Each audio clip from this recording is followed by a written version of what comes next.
Materialidade da ação, de cursos online, de conteúdos de cursos online, o que é o desenho didático, como ele se efetiva.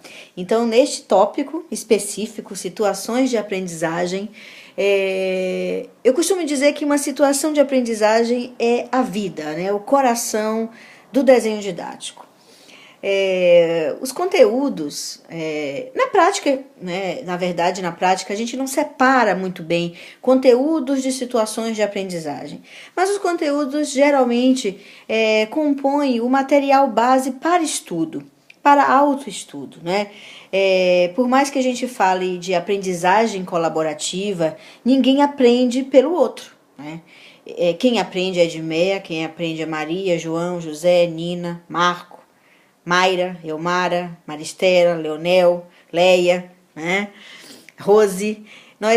Cada pessoa aprende.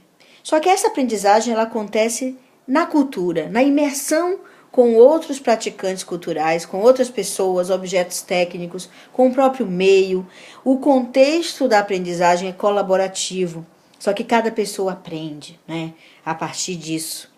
Então, eu costumo dizer que os conteúdos são os referenciais para cada pessoa dialogar com o seu próprio eu, né? Que já é formado por tantos eus, por tantas outras pessoas e influências. Mas são as situações de aprendizagem, ou seja, são as atividades que fazem efetivamente essa aprendizagem se mobilizar, que fazem essa aprendizagem acontecer na cultura.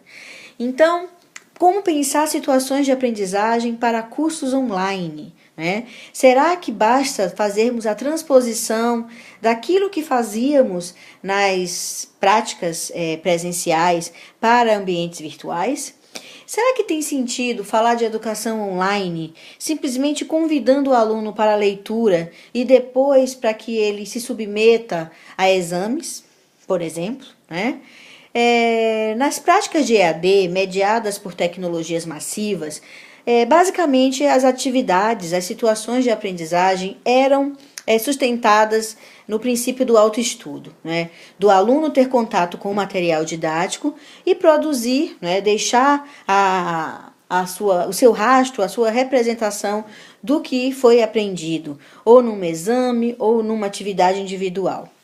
Como a internet, os ambientes online trabalham efetivamente a partir da interatividade, ou seja, da relação com o outro e com tantos outros em rede, é fundamental que a gente lance mão disso, que a gente desenvolva situações de aprendizagem colaborativas, sem deixar, obviamente, de convidar o aluno à reflexão, à sua própria síntese, né, sobre as atividades.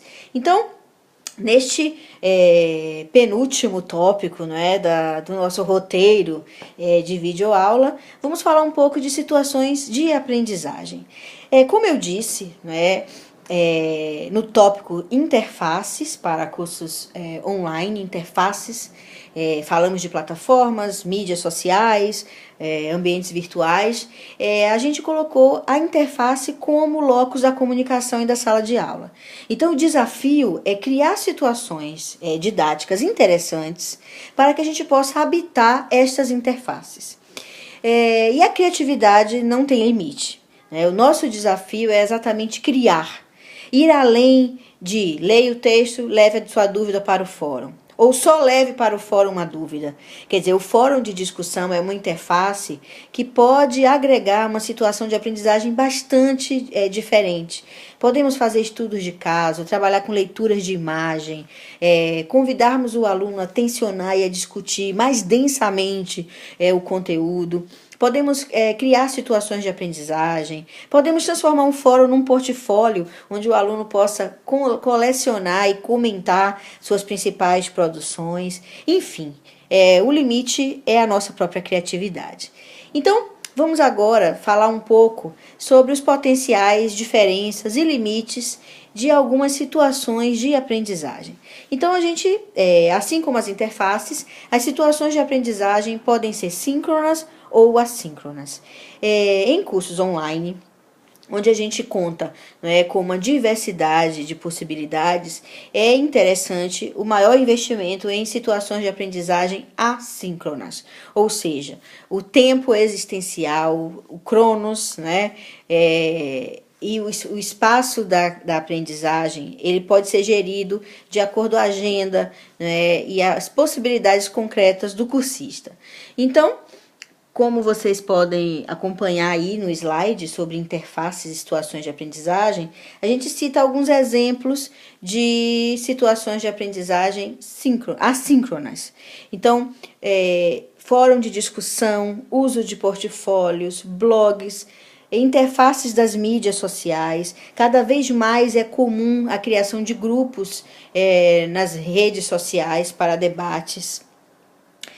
Listas de discussão, por incrível que pareça, ainda são utilizadas com mensagens particulares, mas quando a gente fala de rede, né, de cocriação, é fundamental que a gente incentive cada vez mais os usos das interfaces colaborativas. Então, imagina você, né, com uma turma de 30 alunos, tendo que responder e conversar individualmente com cada aluno. A dúvida de um pode ser a dúvida do outro. Então, a postura num fórum de discussão, ela deve ser esse híbrido de pessoalidade, tratar sempre o aluno pelo nome, dialogar, procurar saber quem é esse aluno por trás daquela mensagem, né? De onde ele está, quais são as suas dificuldades concretas. Mas, ao mesmo tempo, é interessante dialogar com o grupo também, né? Então, é importante fazer costura textual, dialogar, levantar, trazer questões novas e criar, né? Sobretudo, criar. Mas eu costumo dizer que as atividades síncronas, elas fazem a gente ficar com taquicardia, ou seja, fazem a gente ficar com emoção, com aquela ansiedade gostosa do encontro e no mesmo tempo. Chats, videoconferências, bate-papos em geral, são interfaces interessantes para criar situações de aprendizagem em tempo real também. Só que essas atividades a gente aconselha que elas não sejam obrigatórias, né, que elas não necessariamente condicionem o processo avaliativo aos meios síncronos, porque a flexibilidade da educação online está, sobretudo, na possibilidade do próprio aluno fazer o seu tempo, né, e organizar a gestão da colaboração. A colaboração, para acontecer, não precisa ser em tempo real. Quero aqui falar que há uma confusão muito grande em termos de interface e gêneros textuais produzidos nas interfaces. Então, na literatura, por exemplo, muitas vezes você encontra, né, sugestões de atividades para blogs, né? O blog ele pode ser concebido como a interface, a mídia, o lugar onde a gente pode criar situações. Só que o que a gente pode fazer com a interface blog? A gente pode produzir gêneros textuais variados. A gente pode produzir diários. Podemos produzir textos jornalísticos, científicos, né? Um chat ele pode ser apresentado de várias formas. Então, vamos perceber, não vamos limitar o uso da interface a um tipo específico de gênero textual, né? Quem disse que o fórum é só tira dúvidas? É só professor pergunta, aluno responde. Quer dizer, você pode fazer uma escrita colaborativa num fórum, né? Então, os usos sociais dos textos, eles variam muito e não necessariamente são condicionados ao uso da interface. Então, é importante que a gente fique atento a isso. Podemos, né, também fazer a transposição didática de algumas situações que a gente já utilizava ou utiliza também na educação presencial, como, por exemplo, o trabalho por projetos, estudos de caso, né? E essas são situações de aprendizagem que a gente já utilizava antes e que nos ambientes virtuais podem, inclusive, né, se tornarem mais sugestivos, mais interessantes, porque nós podemos lançar mão dos meios digitais, né? Então, podemos fazer gincanas online, né? Podemos fazer amigo oculto, podemos fazer caça ao tesouro, enfim, né, RPG, podemos criar situações, elaborar recursos educacionais abertos, criar objetos, fazer desenhos criativos, muito mais criativos, online, por que não? Né? Então, desenho didático é esse mix, essa arquitetura de conteúdos e situações de aprendizagem dentro dos ambientes online. Então, a gente sempre aconselha que ao elaborar, né, ao ter o desafio de elaborar situações de aprendizagem, que a gente conheça o ambiente virtual, que a gente conheça bem as interfaces. Quanto mais tecnicamente a gente conhecer a sala de aula online, né, que é a plataforma, as mídias sociais, mais criatividade, né, a gente pode ter. Muitas vezes a gente não conhece o potencial técnico de um ambiente virtual e por isso a gente não tem ideias interessantes para se apropriar, né, desse material todo. Essa semana aconteceu uma coisa comigo muito interessante, que eu acabei mordendo a isca de uma brincadeira online e coloquei, né, repliquei a brincadeira na minha timeline no Facebook. Foi muito curioso, porque além da solidariedade e da contribuição de vários amigos online, eu também recebi e-mails particulares estranhando aquele tipo de mensagem, já que as pessoas que me acompanham e me conhecem, principalmente os meus amigos mais íntimos, eles não entendiam o porquê daquela questão, né? Porque como eles me conhecem, eles sabem que aquela questão não é uma questão diante da forma como a gente pensa, uma determinada situação. Mas essa situação efetivamente reforçou a minha crença de que os ambientes online são disparadores incríveis para que várias narrativas e imagens sejam produzidas e que no grupo, na coletividade, a gente pode debater, tensionar e construir o conhecimento coletivamente, né? E então, encerrando a nossa videoaula, eu vou procurar encerrar trazendo a discussão da avaliação da aprendizagem online. Eu tenho aqui um slide, né, que é um mapa, sobre como a gente sugere que a avaliação aconteça. Para isso, a gente precisa ter tempo, né? Infelizmente, no nosso módulo, a gente não vai poder vivenciar todas as etapas do que a gente sugere aqui, porque nós temos um mês de curso para tratar de um tema tão complexo, né? Mas é importante deixar aqui como sugestão. Então, eu organizo a avaliação da aprendizagem online em 3 momentos, né? No momento de autoavaliação, coavaliação, heteroavaliação. A heteroavaliação geralmente é a situação mais comum, né, vivenciada por nós, né, quando somos alunos.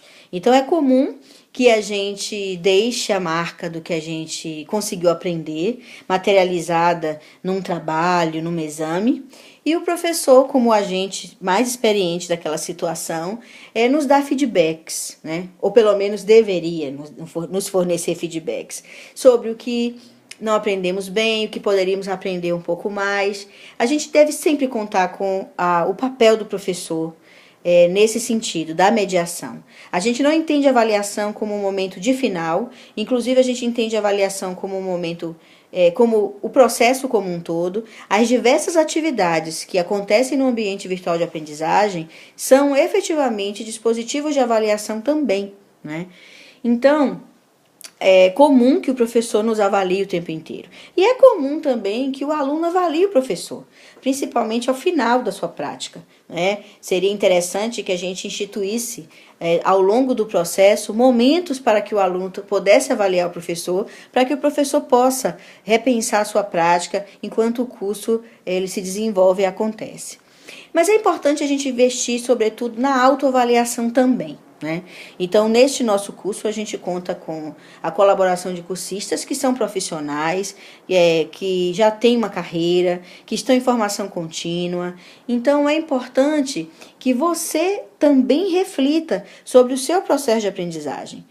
Como você era no início do curso, como você se tornou, né, após a primeira, segunda, terceira disciplina, quais são as suas expectativas para novas aprendizagens? Se o professor deu um feedback sobre uma mensagem, uma produção sua online, o que você vai fazer com essa produção agora? Que tal reformular? Que tal criar o hábito de escrever, de reescrever?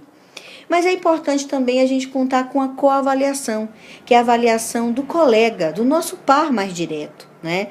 Então é importante criar situações de aprendizagem onde um aluno possa